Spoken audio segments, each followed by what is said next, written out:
মৰমৰ বন্ধু-বান্ধৱীসকল, এইখিনি ক'লা কচু। এইখিনি মই কেনেকৈ বনাওঁ দেখাই থাকিম, গতিকে ভিডিঅ'টো শেষলৈ চাই থাকিব।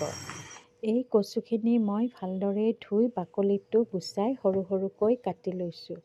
কচুখিনি যিহেতু বজাৰৰ পৰা কিনি অনা, সেইকাৰণে মই ইয়াক কেৰাহীত গৰম পানী হ'ব দিছোঁ আৰু ইয়াত অলপ সময় বইল কৰি ল'ম।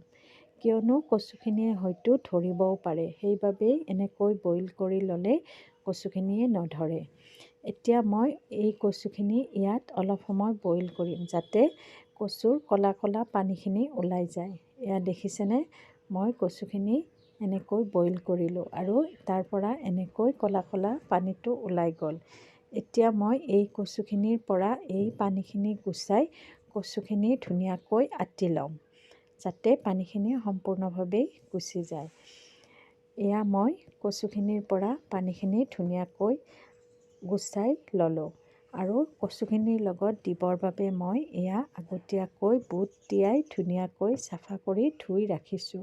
ইমানখিনি নালাগে, যিখিনি লাগে তাৰ পৰা দিম। আনহাতে মই এয়া কেৰাহীত তেল গৰম হ'ব দিছোঁ আৰু কেৰাহীত তেল গৰম হৈ গ'ল। সেইবাবে মই এতিয়া ইয়াত অলপ জিৰা আৰু 2টা শুকান জ্বলা দিলোঁ। এয়া মই ইয়াৰ লগত 2টা শুকান জ্বলা দিলোঁ। ইয়াৰ লগতে মই পিঁয়াজ কাটি ৰাখিছোঁ, সেই পিঁয়াজখিনিও দিম আৰু পিঁয়াজখিনি অলপ সময় ফ্ৰাই কৰিম, যাতে পিঁয়াজখিনি ৰঙচুৱা হৈ যায়, সেনেকৈ ফ্ৰাই কৰিম। এয়া চাওকচোন, মই পিঁয়াজখিনি অলপ সময় ধুনীয়াকৈ ফ্ৰাই কৰিলোঁ আৰু পিঁয়াজখিনি ফ্ৰাই হোৱাৰ পাছত এতিয়া মই ইয়াত যে আঁতি ৰাখিছিলোঁ কচুখিনি, সেই কচুখিনি দি দিলোঁ। এয়া চাওক, কচুখিনি মই দি দিলোঁ। এই কচুখিনিৰ লগত দিবৰ বাবে মই আগতীয়াকৈ এটা আলু কাটি ৰাখিছোঁ, সেই আলুটো মই ইয়াত দি দিম। এইখিনি বইল কৰা নাই আৰু তাৰ লগত যে মই বুট তিয়াই ৰাখিছিলোঁ, সেই বুটো অলপ দি দিম। কচুৰ লগত বুট বহুত দিব নালাগে, কিয়নো কচুখিনি যদিও ফুলি থাকে, সি গলি বহুত কম হৈ যায়। সেইকাৰণে এটা নিৰ্দিষ্ট পৰিমাণত বুট আৰু আলু দিব লাগে, বেছি হ'লেও ভাল নালাগিব।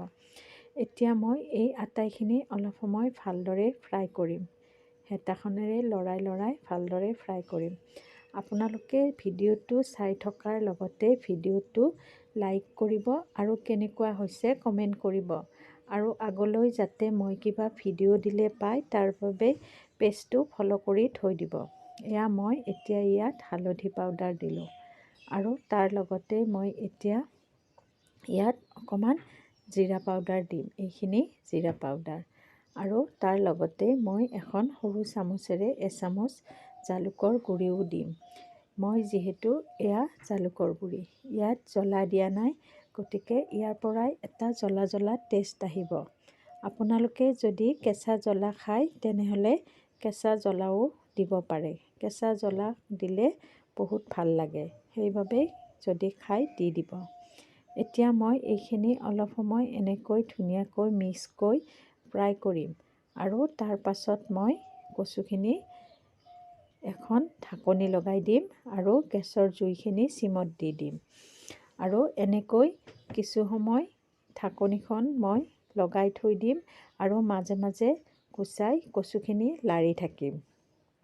এয়া চাওক, মই ঢাকনিখন লগাই দিলোঁ। এতিয়া মই 2-1 মিনিটৰ মূৰে মূৰে ঢাকনিটো গুচাই কচুখিনি লাৰি থাকিম, যাতে কচুখিনি গলি যায়। তেনেকৈ এয়া চাওকচোন, মই মাজে মাজে কচুখিনিৰ ঢাকনিখন গুচাই কচুখিনি লাৰি দিছোঁ আৰু কচুখিনি পূৰা গলি গৈছে।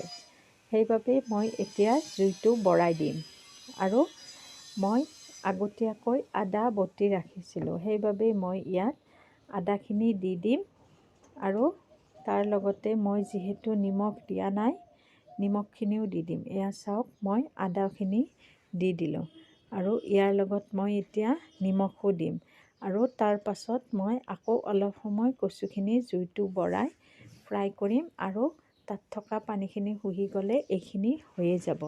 এনেকৈ আপোনালোকে বনাব, খাব, সঁচাকৈ বহুত ভাল লাগে। মই এনেকৈ বনাওঁ আৰু খাওঁ, মোৰ ভাল লাগে, সেইবাবে মই আপোনালোককো দেখাই দিলোঁ। গতিকে আপোনালোকেও এনেকৈ বনাব আৰু খাব। এয়া চাওক, কচুখিনি হৈ গ'ল। এয়া কিমান ধুনীয়া হৈছে। ভিডিঅ'টো ইমানেই। যদি ভাল লাগিছে এটা লাইক কৰিব।